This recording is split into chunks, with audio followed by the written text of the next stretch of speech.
Hello, hi అందరికీ. ఉగాది శుభాకాంక్షలు.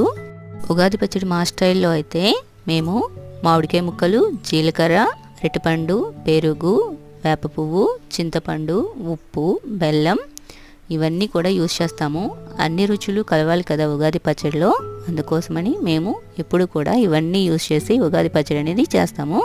ఇవన్నీ మంచిగా గిన్నెలో వేసేసుకొని చక్కగా కలిపేసుకుంటే ఉగాది పచ్చడి రెడీ అయిపోతుంది.